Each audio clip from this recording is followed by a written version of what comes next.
suis le premier, entre guillemets, rappeur qui a développé sa marque de fringues. Du coup, tu es devenu businessman par la force des choses. Je suis parti de rien et on s'est retrouvé avec un immeuble de 3 étages dans le 3e arrondissement de Paris. Waouh!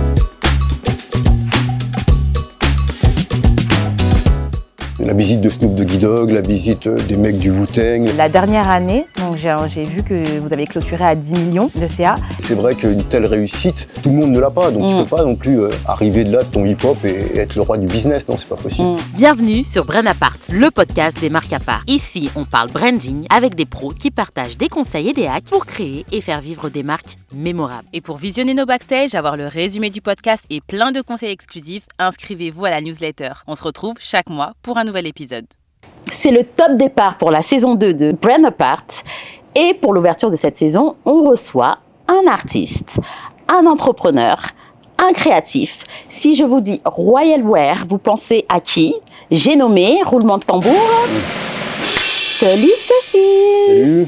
Comment vas-tu? Ouais, impeccable, merci. Merci. Merci à vous. De nous honorer avec ta présence, d'avoir accepté l'invitation. Plaisir. Comment tu vas? Super bien. Ça va? Ouais, super. Ouais. Alors, est-ce que tu peux te présenter pour ceux qui n'ont pas peut-être la chance de te connaître? Ok, moi je suis un artiste.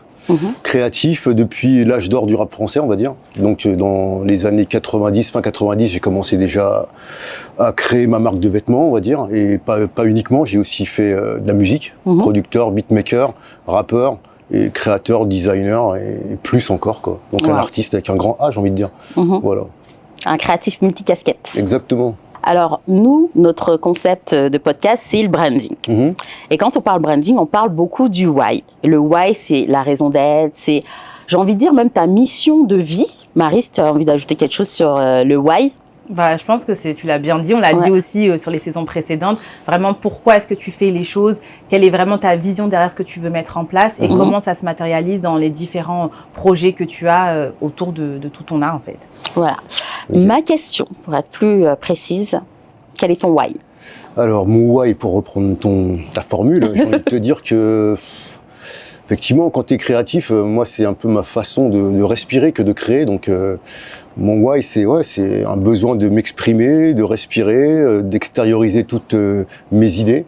Et donc, c'est vrai que si je passe une journée sans avoir un minimum créé, je me sens pas bien, en fait, tu vois. Ah, d'accord. Donc, c'est vraiment ma façon de respirer. C'est important pour moi. Donc, mon why, c'est ma créativité, c'est mon besoin. Je répète la même chose, mais c'est vraiment ça. C'est quelque chose qui est très fort en moi et j'ai vraiment besoin de créer pour me sentir bien, quoi. Et elle se matérialise comment à tes débuts, ta créativité?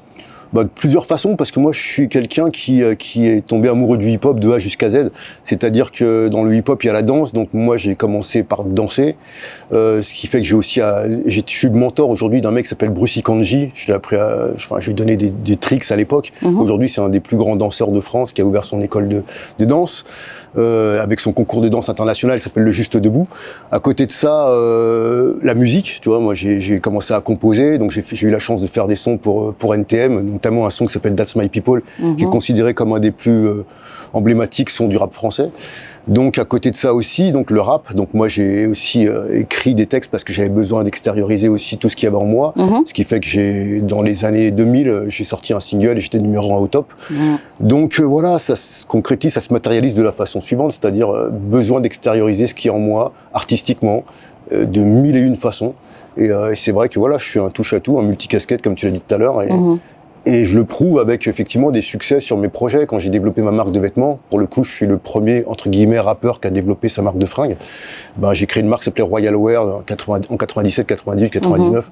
Enfin bref, voilà, je suis parti de rien et on s'est retrouvé avec un immeuble de 3 étages dans le 3e arrondissement de Paris. Wow. On sait tous que le 3e arrondissement de Paris, c'est pas là où ça coûte le moins cher. Et donc voilà, un immeuble avec la visite de Snoop Doggy Dogg, la visite des mecs du Wu-Tang, la visite de plein d'artistes. Et c'était une aventure incroyable. Et donc, c'est comme ça que je matérialise toute cette créativité qui est en moi, quoi. D'accord. Et au début, quand tu commençais à créer, est-ce que tu avais cette vision long terme? Est-ce que tu te voyais là où tu allais arriver ou c'était un peu flou?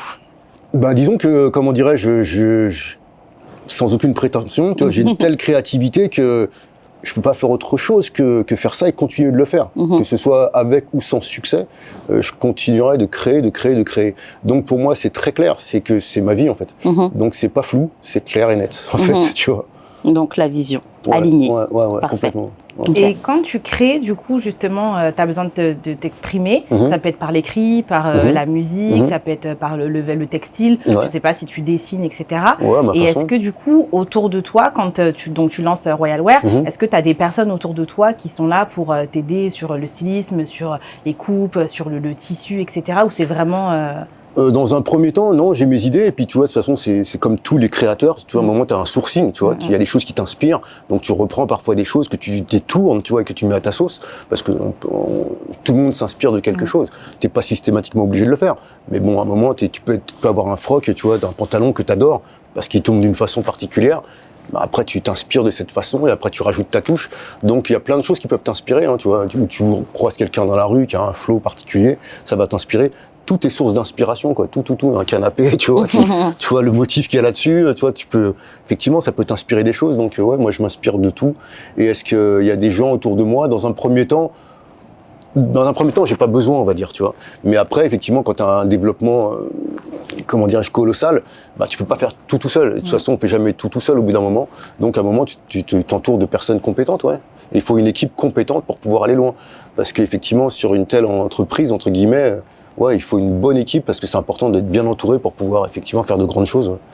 Et vous étiez combien, du coup, dans Royal Wear ? Bah, c'est difficile. Enfin, on était combien ? Il y avait un noyau dur et après, il y avait effectivement des directeurs commerciaux, des commerciaux, une grosse équipe. Mais c'est vrai que le noyau dur, principalement, c'était effectivement, j'avais moi pour commencer, puis j'avais un ami qui s'appelait Stéphane, qui à l'époque avait un ordinateur Macintosh avec Illustrator, Photoshop. C'était très dur à trouver à l'époque, faut le savoir. C'était quelle année ? Tu t'en souviens ? Moi, quand j'ai commencé, c'était en 97, on va dire. Ah toi, ouais, vraiment. quand même, ouais. Et donc, à ce moment-là, ouais, tu vois, autant j'étais créatif et tout, mais j'avais pas d'ordinateur pour pouvoir concrétiser mes idées, tu vois, afin de voilà, pouvoir les envoyer aux usines de façon propre.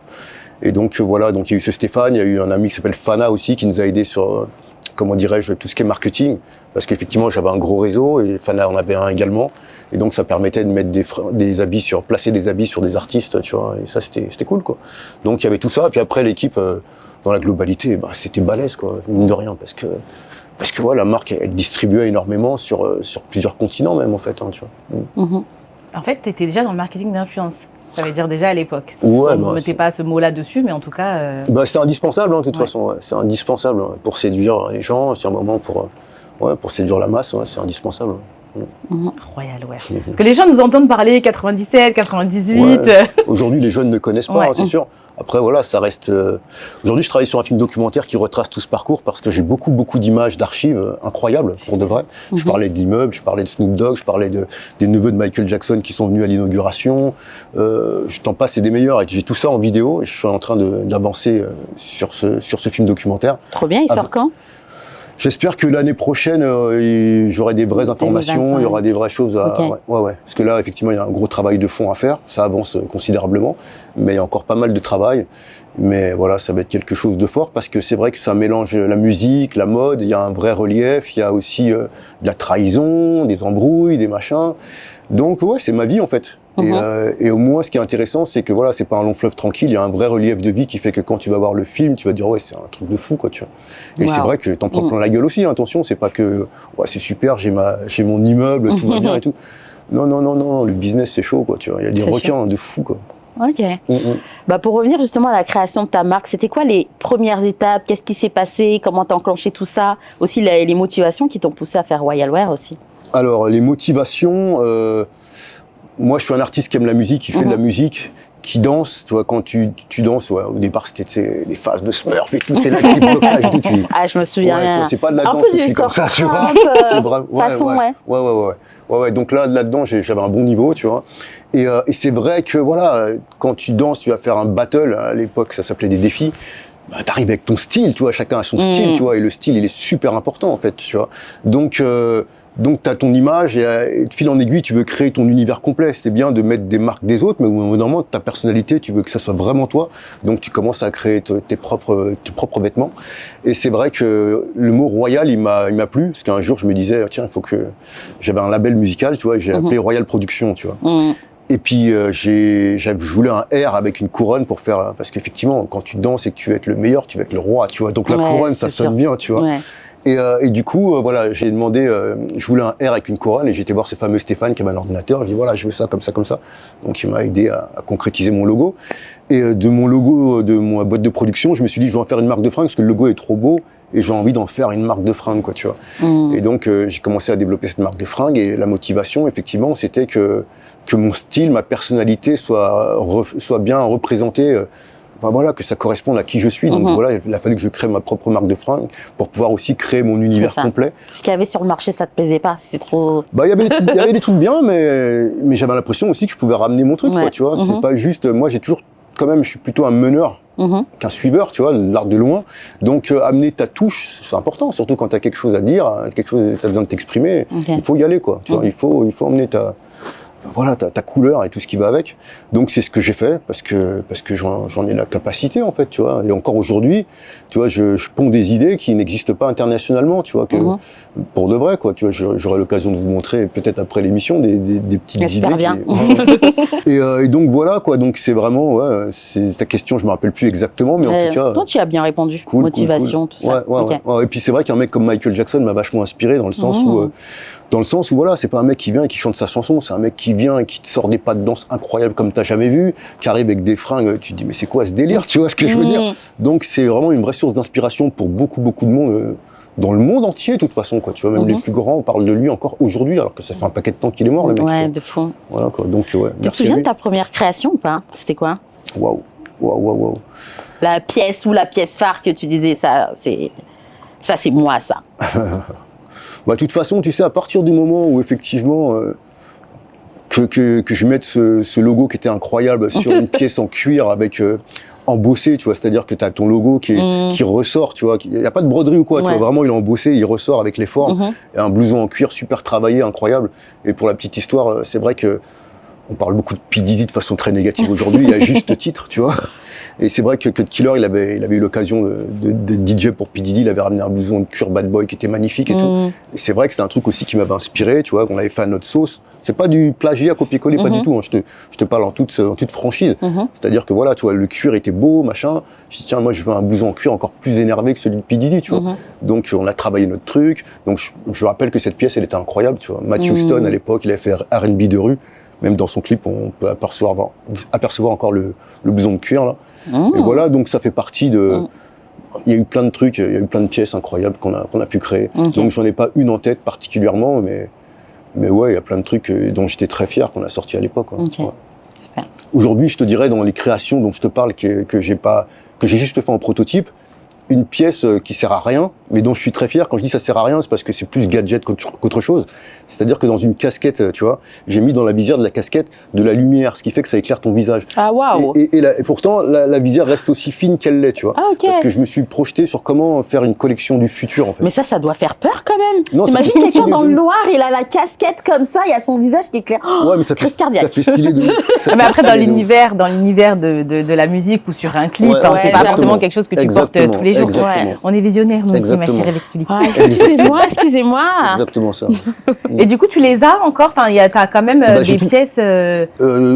Par rapport à ce que je viens de te parler, ou tu parles de Royal Wear? Royal Wear, en fait, tout ce que tu aurais pu créer, t'en as encore? Est-ce que j'ai encore beaucoup de pièces? Pas tant que ça, parce que j'ai eu la chance de m'être fait cambrioler un moment. J'ai perdu beaucoup de trucs. C'est-à-dire même mon clip de 2001, je voulais qui a fait un véritable succès dans lequel il y avait Audrey Fleurot. Je m'en souviens très bien.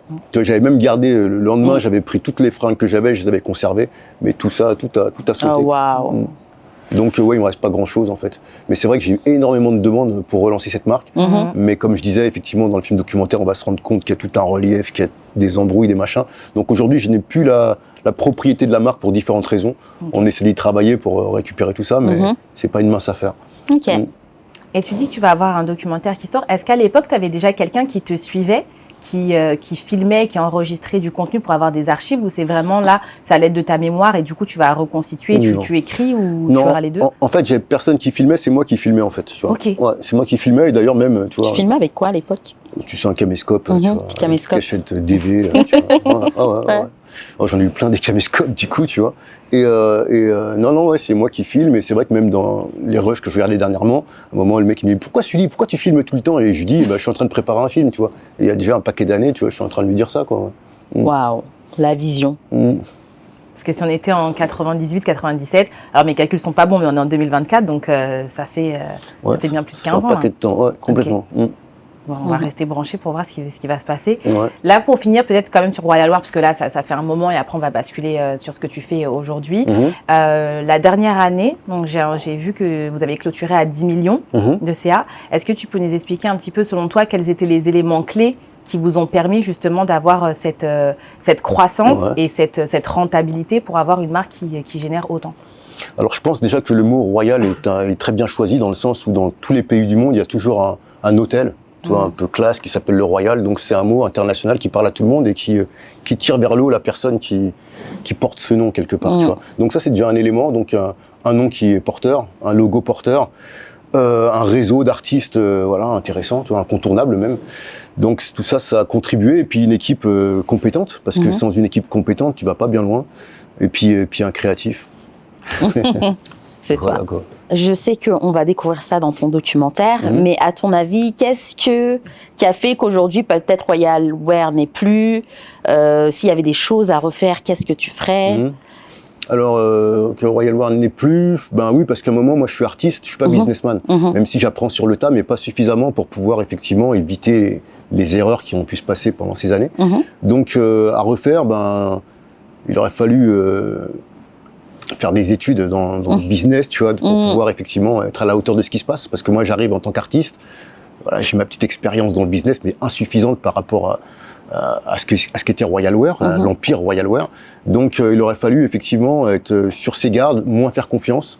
Ça, ce sont des éléments qu'aujourd'hui, il aurait fallu mettre en avant pour éviter effectivement tous ces dommages collatéraux, toute cette galère, quoi. Ouais.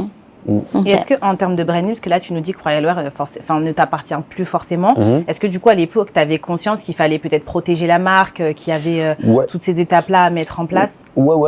Protéger la marque, ça je l'avais protégé, hein. C'est pas un souci. Maintenant, effectivement, en termes de conseils, ce que je donnerais un conseil à un jeune qui se lance, c'est de faire un contrat de licence d'exploitation avec ses partenaires, garder sa propriété de marque et non pas mettre la marque dans la société. Parce qu'une fois que tu mets la marque dans la société, effectivement, elle t'appartient plus. Si tu fais un contrat de licence avec la société dans laquelle il y a tes partenaires avec toi, ils sont dans la société, tu fais un contrat de licence, d'exploitation, la marque continue à t'appartenir et ils te reversent effectivement par rapport à l'exploitation de la marque, elle reste ta propriété, ils te reversent des royalties. Donc voilà, ça c'est un conseil que je donne qui est important, c'est de garder sa propriété, jamais la mettre dans la société, mais faire un contrat d'exploitation avec la société et l'ayant droit, c'est-à-dire toi, pour pouvoir garder la propriété de ta marque. Je sais pas si je suis clair. Si, c'est cool. Du coup, tu es devenu businessman par la force des choses. Tu es obligé de te renseigner à la fin. Ouais. Après, tu as vu, nous, on vient du hip-hop, on vient de entre guillemets, la culture de la rue, de la danse, etc., du graffiti, tu vois. Donc, on vient pas des autres études du business ou quoi que ce soit, tu vois. Donc, il a fallu apprendre sur le tas, et c'est vrai qu'une telle réussite, tout le monde ne l'a pas, donc tu peux pas non plus arriver de là de ton hip-hop et être le roi du business, non, c'est pas possible, tu vois. En tout cas, pas pour moi.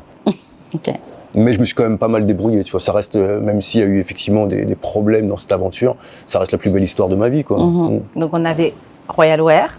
Aujourd'hui, on a Rock the Street. Ouais. Est-ce que tu veux faire un petit highlight dessus pour nous expliquer aujourd'hui la marque? Ouais, comment dirais-je, moi j'estime avoir ambiancé la rue depuis toutes ces années, tu vois, ce soit effectivement en peignant des graves dans la rue, en dansant dans la rue, des cartons, on briquait dans la rue, en l'habillant avec Royal Wear, tu vois, et plus encore. Donc je n'ai fait que Rock the Street, je n'ai fait qu'ambiancer la rue. Donc aujourd'hui, Rock the Street, c'est plutôt un mouvement, tu vois, qui représente tout ça, qui englobe, tu vois, j'ai un logo, c'est un X qui symbolise la croisée des rues, des styles, des cultures, parce que l'union fait la force, le mélange la richesse. Donc ce logo, effectivement, il réunit tous les gens qui sont connectés comme moi, même s'ils sont différents et qui font différentes choses dans leur vie. Au moins, on est connectés dans un sens. Et j'ai des potes qui font des sports extrêmes, de la moto, du BMX, du machin, du bidule, du rock, du rap, et j'en passe les meilleurs. Mais voilà, on est connectés d'une certaine façon et du coup, on se retrouve sous l'égide de ce X Rock the Street. Donc voilà, c'est très fédérateur. Et c'est vrai que voilà, l'attitude rock, tu vois, qu'on peut retrouver aujourd'hui chez des Playboy Carty, chez des Travis Scott ou autres, tu vois, fait que c'est une dynamique qui est toujours présente et qui représente quelque chose de puissant en fait. Et c'est vrai que voilà, Rock the Street, ça représente tout ça, soit c'est très large. Et à travers Rock de Street, je développe aussi une petite, comment dirais-je, une petite capsule qui s'appelle Dingry, D-I-N-G-R-Y. Okay. Ça, c'est un truc sur lequel, effectivement, je vais bosser beaucoup ces temps-ci parce que le nom, il défonce. Et Dingry, aujourd'hui, c'est dans la bouche de tout le monde, tu vois. Et j'ai fait un logo avec, qui est stylé de fou. Et ouais, il y a un vrai truc à jouer avec ce truc-là, quoi. Ouais. Okay. J'aime bien. Dingue. J'aime beaucoup parce que tu as un storytelling quand tu expliques ta marque, c'est propre, c'est carré. Cool. Pour moi, tous les entrepreneurs, quand ils lancent des marques, ils doivent expliquer, comme là tu l'as expliqué, merci. L'essence de ta marque et tout. Franchement, chapeau. Merci. C'est trop bien. Ça vient des tripes. Yes. Et dans Dinguerie, qu'est-ce que tu as exactement? J'aime bien t'entendre dire dinguerie. C'est une dinguerie. Qu'est-ce qu'il y a dedans dans la collection? Là, c'est vraiment le démarrage. C'est-à-dire, j'ai pas mal d'investisseurs, de fabricants qui frappent à ma porte en me disant « Ah putain, t'as un truc de fou là, vas-y, on travaille ensemble, Donc pour l'instant, ça va démarrer quand même très classique, mais j'aime bien aussi l'idée d'avoir un costume et dans le dos, il y a écrit dinguerie comme ça, tu vois, vénère, sur un costume, tu vois, casser les codes. Et parce que la dinguerie, c'est de la dinguerie, tu vois ce que je veux dire. Donc il n'y a pas de limite. Et si bien aussi que ce concept, je le développe de la façon suivante. Aujourd'hui, on crée aussi une espèce de petite émission avec un pote. On va à la rencontre de mecs qui font des dingueries. Dernièrement, on est parti voir un mec qui fait des baskets, c'est-à-dire il prend une chaussure de l'armée, il prend de la semelle, il te la met sur ta basket, il te la met en carbone, il te fait des trucs de fou, donc il te fait des dingueries, frère, tu vois. Et donc, on amène le concept aussi avec un espèce de média qui fait que c'est très intéressant parce qu'on peut se retrouver à aller voir un chef pâtissier qui fait des trucs de fou, super bons. Dernièrement, j'ai rencontré un ancien dealer qui vend du miel, frère, tu vois quoi. Dinguerie. Dinguerie. C'est vraiment une dinguerie. Ah ouais, pour de vrai. Et le mec, quand je dis ancien dealer, je le crame un peu, tu vois. Parce que du coup, j'ai même pas envie de dire son nom. Non, en tout cas, on taira ton identité pour des raisons. On ira le voir et tout, mais son miel, c'est genre le meilleur miel au monde, quoi, tu vois. Et il se dit, avant, je me prenais la tête et tout, je dormais mal la nuit, maintenant, je fais un truc de fou, quoi, tu vois. Et c'est beau. Et donc, voilà, aller voir plein de gens comme ça qui font des dingueries, c'est kiffant. Et ouais, c'est pareil aussi dans Dinguerie, on anime des pochettes des années 80 ou même des pochettes récentes, des années 90 du rap. Et avec l'intelligence artificielle, on anime la pochette et mon pote DJ Idem, il balance les sons qui vont avec. Je vous enverrai ça sur internet, vous verrez. Donc on a tout un univers qui tourne autour de Dinguerie qui est vraiment intéressant de fou, quoi.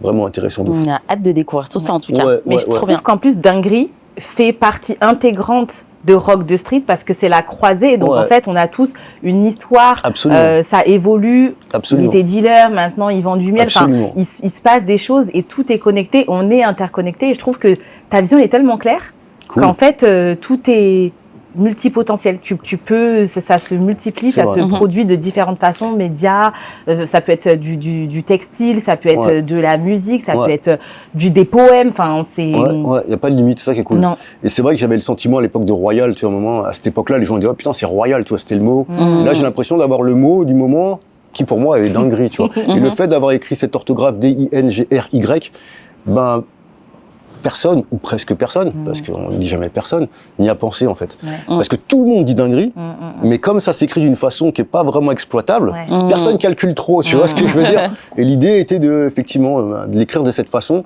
Et effectivement, la façon dont j'ai mis les lettres, en termes de le graphisme que j'y ai mis, franchement, ça défonce. Tu vois, sans aucune prétention, c'est juste super cool, quoi. Et ouais, et puis ça parle à la jeunesse, ça parle à tout le monde, quoi, tu vois, c'est cool. Et est-ce que c'est toi qui design parce que du coup, tu es un créatif, tous les jours, tu t'exprimes d'une façon différente. Est-ce qu'aujourd'hui, autour de toi, tu as peut-être un graphic designer, un directeur artistique, une équipe de brain qui t'aide à développer ou est-ce que c'est vraiment toi et aujourd'hui, tu es autodidacte et c'est des choses que tu fais? J'ai appris, je fais mes montages vidéo, je fais mes clips vidéo. Dernièrement, j'ai fait le clip pour Bustaflex qui s'appelle Laisse le DJ scratcher, vous pouvez voir sur YouTube. Super cool le clip parce que Busta, il me dit, ouais, j'ai un morceau qui s'appelle Laisse le DJ scratcher. Je me dis, il me dit, est-ce que tu pourrais réaliser le clip? Je fais, vas-y, pourquoi pas, tu vois. Et je me dis, tiens, qu'est-ce que je pourrais trouver comme idée cool? Et en fait, comme c'est la platine, DJ et tout, je me suis dit, tiens, je vais réduire Bustaflex pour pouvoir le faire s'asseoir sur la tête de lecture de la platine, en fait. Ce qui fait que le mec, il est là, en train de rapper, il est assis, le disque, il tourne, et lui, il est assis sur la tête de lecture. Ouais. Et ça déchire parce que même Busta Rhymes il n'a pas fait ça, tu vois, même chez les Américains tu vois pas ce délire. Donc ça déchire à un moment, tu vois, je dis maintenant tu fais comme si tu faisais du rodéo sur la tête de lecture pendant que le mec tu vois, donc je décommence et tout, tu vois quoi. Ça tue sa race. Donc moi je m'amuse et c'est ce qui est le plus important pour moi, quoi. Donc oui, j'ai appris maintenant à faire mes montages, avec l'AI, à développer les concepts, à designer mes fringues, tu vois. Et aujourd'hui, avec tous les outils qu'on a, tout le monde peut le faire. Il suffit d'avoir de la volonté, en fait. Parce qu'aujourd'hui, tout est simplifié et tout le monde peut avoir accès à tout. Si tu as ta volonté, il n'y a aucun problème, tu vois. C'est sûr. Problème. Du coup, toi qui es autodidacte, là, on va dire qu'on a un jeune entrepreneur qui n'a pas forcément les moyens, qui a envie, qui rêve grand. Quels outils il peut utiliser? Où est-ce qu'il peut se former pour apprendre à faire certaines des choses que tu peux faire aujourd'hui en termes de montage, de design? Déjà, ne serait-ce que CapCut, déjà en termes de montage, mais laisse tomber comment tu peux t'amuser facilement, quoi, tu vois. Alors, tu l'as sur ton téléphone, tu l'as aussi sur ton ordinateur. Donc déjà, CapCut, tu peux tout défoncer facilement.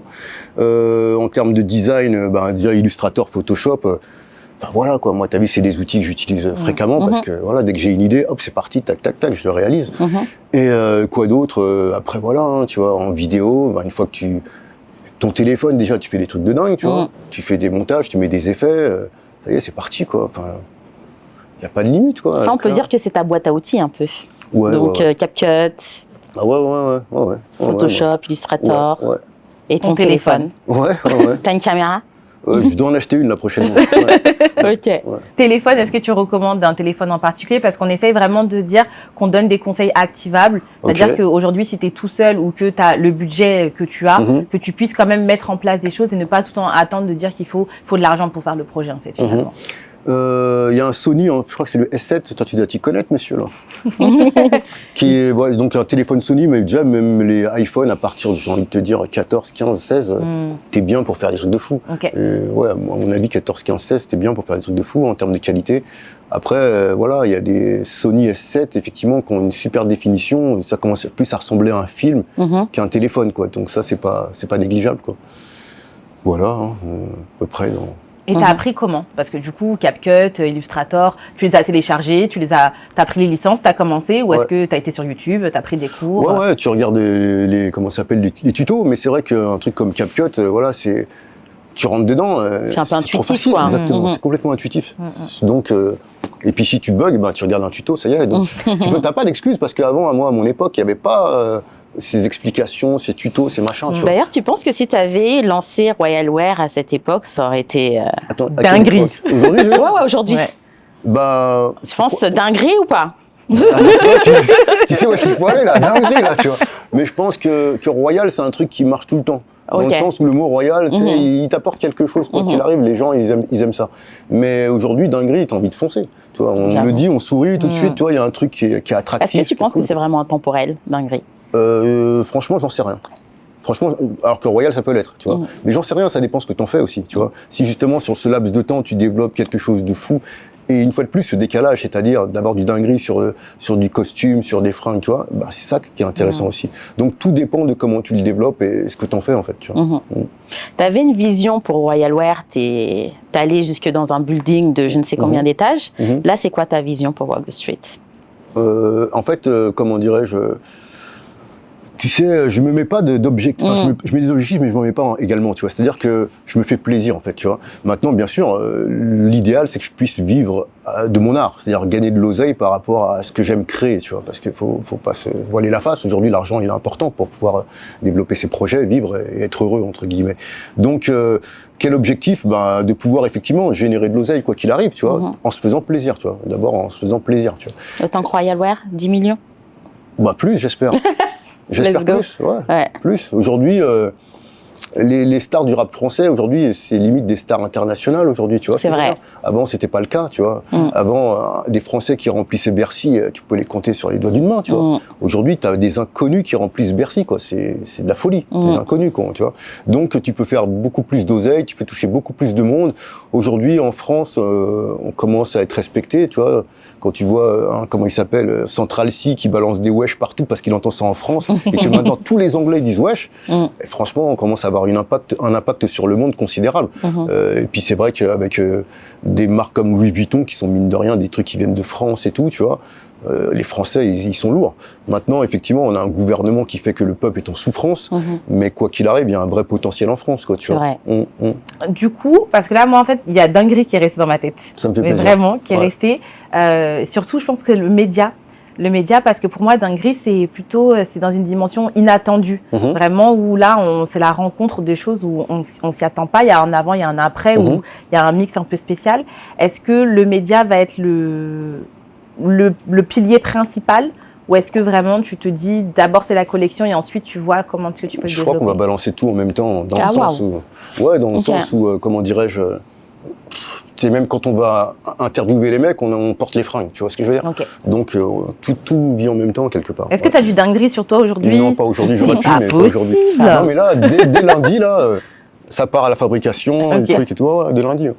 Mais moi, j'aimerais bien savoir comment parce que tu as plein d'idées, ça devient comme ça, tu vas faire ça, tu vas faire ça, tu vas faire ça. Comment tu t'organises? Comment tu ranges tout ça dans ta tête? Comment tu fais pour réaliser tout ça? Parce qu'il y a plein de gens qui arrivent, ouais, dinguerie, j'ai plein d'idées, mais finalement, ils vont pas au bout de leurs idées, tu vois. Toi, comment tu fais pour aller au bout, pour de toujours... 0 à 1, quoi. Voilà. En fait, regarde, j'en ai pas tant que ça, on a parlé de dinguerie, on a parlé de rock de street. Ouais, mais il y a un média, il va y avoir un truc, il y a des concepts, tu vas interviewer des gens, tu vois. Je suis d'accord, mais la vie, c'est court. Et c'est pareil, tu vois, quand j'ai parlé à mon pote de ce côté média, on s'est dit, écoute, on se voit tous les mercredis pour commencer. On se voit au café Étienne Marcel, comme ça pour ceux qui veulent. Ils viennent te chercher. Je te jure. On va tous aller.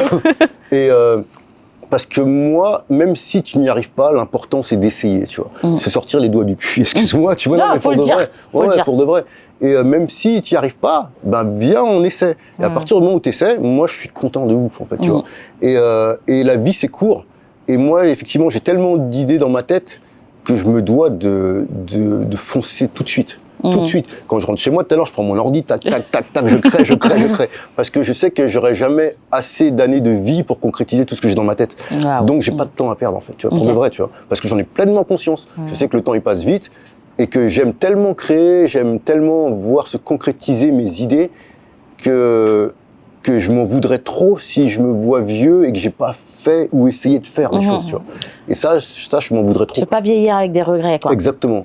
Et surtout, voilà, de l'art, c'est trop de la bombe. Donc, j'aime trop ça, en fait. Je peux pas, tu vois. Parce qu'il y a tellement d'entrepreneurs qui procrastinent tout le temps. Ah ouais, c'est ça le problème. Ah, mais si j'avais fait ça avant, ouais, mais là, t'as vu, mais là, j'ai pas le budget, et là, j'ai pas si. Est-ce que tu essayes de réaliser toutes tes idées? Bah, ouais, franchement, ouais. Franchement, ouais. Sans limite.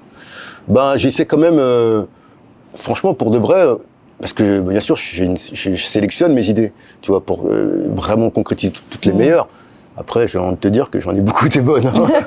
Le mec se la raconte. Non, mais c'est vrai, et mes potes pourront en témoigner, quoi, tu vois. Et puis de toute façon, même dans mon parcours, c'est là en fait, hein, tu vois. Tu vois, effectivement, la chance de faire, comme je te dis, son pour NTM, son pour Lady Lesty. Les jeunes ne connaissent pas aujourd'hui, mais ce sont des sons qui je ont... t'avais dit Exactement. combien je t'aimais, mon frère. J'ai arrêté de chanter tout de suite, mais nous on connaît. Exact. Des sons qui ont compté, tu vois, pour la culture. C'est vrai aussi, tu vois, Audrey Fleurot. Vous connaissez Audrey Fleurot, non? Ça vous dit rien? Vous connaissez HPI sur TF1? HPI. Vous connaissez pas non plus? C'est une série? Ouais, c'est un truc qui passe sur TF1. Je regarde pas les séries télé. Audrey Fleurot, c'est une rousse qui est genre une artiste du cinéma français de plus bankable aujourd'hui. Est-ce qu'elle était dans Intouchable ou pas? Ouais, absolument. Elle. Okay, absolument. Et avant d'être dans Intouchable, et la première fois qu'elle est passée à la télé, c'est dans mon clip Je voulais en fait. Et je lui ai demandé de faire. Donc, d'accord, oui.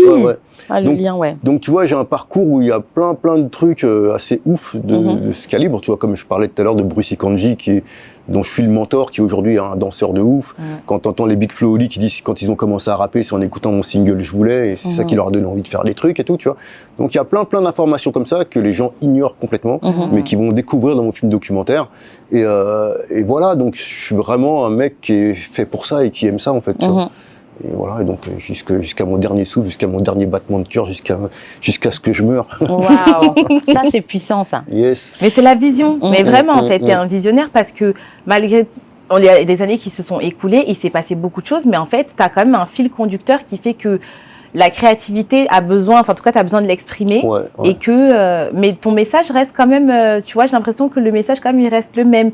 Tu as un message à faire passer et à travers les différents textes que tu as écrits pour les différents artistes ou les contenus que tu crées ou les marques que tu as créées, tu essayes de le faire passer et je trouve ça fort parce qu'en fait, ça repart sur la genèse du hip-hop en fait et de cette culture-là et ça te tient quoi. Donc, exactement, et c'est vrai que ça se tient effectivement parce que, alors si je sais pas si je me souviens, mais j'ai un texte qui faisait Jusqu'à mon dernier souffle, jusqu'à mon dernier battement de cœur, jusqu'à ma dernière heure, jusqu'à ce que je meure, je veux croquer la vie à pleines dents, foncer en plein dedans. Je suis pas du genre à laisser filer ma vie bêtement. Il y a trop de putain de trucs à faire sur cette terre. De vie on en a qu'une, je vais pas rester là sans rien faire. Même si c'est pas toujours la fête, malgré toutes ces prises de tête. Même si parfois la vie te donne envie de te tèche par la fenêtre. Il y a des hauts et des bas, la vie un combat plein de coups bas. Mais il y a de l'amour, rien à foutre, s'il y a que moi qui y crois. C'est fort, toutes les sensations qu'elle procure, des joies, des peines, des déchirures, mais elle vaut la peine d'être vécue, je te le jure. Chaque jour je me lève, je veux concrétiser mes rêves. Je me tape pour garder le sourire sur mes lèvres. Je veux faire un max de choses avant de fermer les yeux, avant de trinquer avec le diable ou avant de rencontrer Dieu, parce qu'on ne vit qu'une fois. Wow.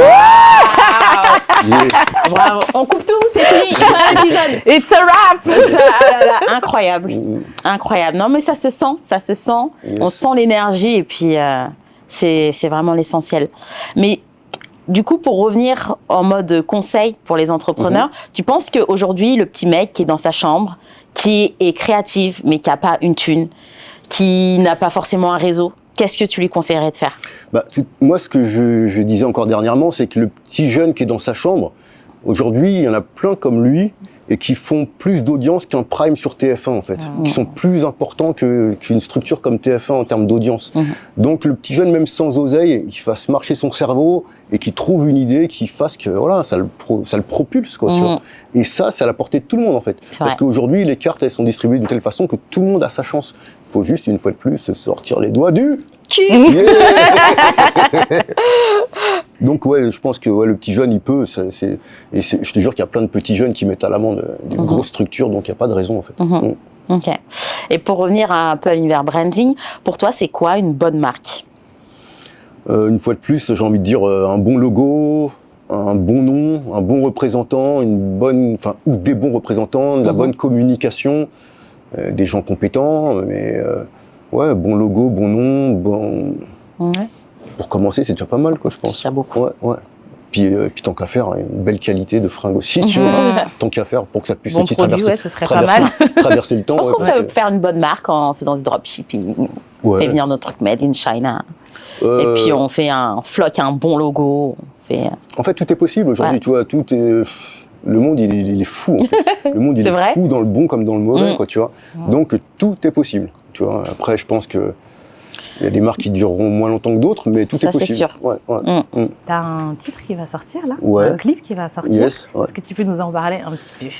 Ouais, donc j'ai un morceau qui s'appelle Pogo, tu vois, j'ai toujours voulu avoir aussi mon son, je sais pas, peut-être vous êtes trop jeune pour connaître House of Pain, Jump Around ou Criss Cross. Si, bien sûr. C'est parce que Black don't crack, mais on a au moins 50 ans. Voilà. Donc ouais, tu vois, j'ai toujours voulu avoir mon son qui fasse jumper de la même façon, donc il y a pas si longtemps que ça, j'ai écrit un morceau qui s'appelle Pogo, qui est vraiment, c'est le feu, quoi, tu vois. Dès que je le fais sur scène, tu peux pas rester sur place, quoi, tu vois. Et donc j'ai ce morceau Pogo, et j'ai tourné le clip avec mon fiston, et donc voilà, il va sortir bientôt sur les réseaux, et vous allez voir le fils, comment il représente de fou. Ça s'appelle Paris, parce que Paris, c'est là que j'ai concrétisé mes rêves, pour le coup. Et donc mon fils, c'est Paris, c'est l'héritier. Il a quel âge ton fils? Couronne, il a 19 ans. Ah, quand même, hein. Moi, je m'attendais à un enfant de 7 ans, quelque chose comme ça. Non. Il a 19 ans, et... il suit tes traces? Ouais, il a commencé, il a sorti un petit morceau qui est très cool, très très cool. Il s'est fait un clip, faut le découvrir, hein. Enfin, il a fait un teaser, hein, c'est cool, franchement c'est cool. C'est quoi le nom? Donc lui il s'appelle Paris et son morceau il s'appelle Life, My Life. Ok. Ouais. Je te veux dans ma life, je te veux dans ma life. Vous créez ensemble à du découvrir. Ça arrive qu'on travaille ensemble, il a son talent, hein, tu vois, à la base, connaissant le relief de la vie d'artiste, c'est pas ce que j'aurais recommandé. Donc, tu vois, les études, c'est quand même mieux, on est d'accord. Mais c'est vrai qu'au bout d'un moment, quand il se réveille le soir et qu'il écrit des textes, ben, voilà, t'as le mec, il marche dans les pas de son pater. T'as l'impression de te voir quand tu le regardes? Ouais, non, mais c'est bien, il a une bonne vibe et tout, donc c'est cool. Ouais, je parle en tant que papa, là, tu vois. Et le clip Pogo, il sort quand? T'as la date? Je pense que je vais le sortir dans 1 ou 2 semaines. Dans 1 ou 2 semaines. Peut-être en même temps que nous. Ouais, bon, on peut se caler. À la fin, sortons ça à la fin du mois, tous ensemble. Pourquoi Allez, pas, hop. Ouais, pourquoi pas. Pogo. Pogo. T'as un petit extrait pour nous? Ouais, mais c'est-à-dire, là, tout de suite, soit comme tu ça, veux chanter, soit on l'écoutera, on le mettra. Je suis un peu malade, mais je peux chanter quand même. Hein. Ouais, mais sans son, c'est relou. Non, on l'écoutera un peu tout à l'heure en off, vous suivrez les backstage. Ouais. Surtout que là, ça va trop envoyer si je le kick pour de. Bah, j'imagine bien Pogo. Tu connais les Pogos? Je connais ma chérie, j'ai trop peur, moi. Moi, j'ai peur des Pogos. Hein. Mais ouais, le son doit être lourd. Parce que j'ai écouté tes derniers sons là qui sont sur Spotify. Yes. En plus, j'étais en train de courir quand j'écoutais. Alors, je courais 2 km/h, j'étais là. Et quand j'ai commencé à écouter tes sons, ça m'a donné une énergie. T'as une puissance en fait quand tu... Mais c'est dinguerie. Voilà. Yes. C'est tout ce que j'ai à dire. Ouais, non, mais c'est vrai que Pogo, il y a pas mal de potes qui me disent que pour faire du sport, le morceau est parfait, quoi. Donc, ça se trouve, t'es tombé dessus sans même le savoir. Ouais, peut-être. T'as accéléré. Non, il y a vraiment de la puissance dans tes sons. Cool. Alors, où est-ce qu'on peut te suivre, ce Lycéphile? Yes, sur mes réseaux, suis Lycéphile ou bien Rock de Street, et puis Dinguerie aussi. C'est Instagram aussi qui est en train de naître. T'es le plus actif où?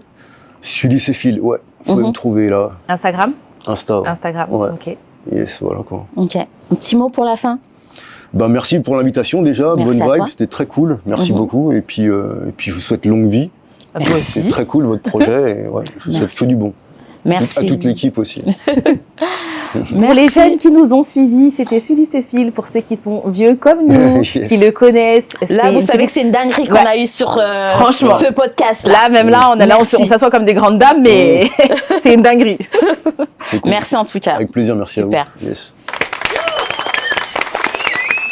And if you don't know, now you know. Merci d'avoir écouté Brenda Part. Envie de découvrir les coulisses du podcast? Rejoignez notre newsletter. On vous enverra des outils et des conseils exclusifs pour amplifier votre marque. Et si vous avez kiffé l'épisode, n'oubliez pas de nous mettre 5 étoiles et de le partager à quelqu'un qui en a besoin. À bientôt pour un nouvel épisode.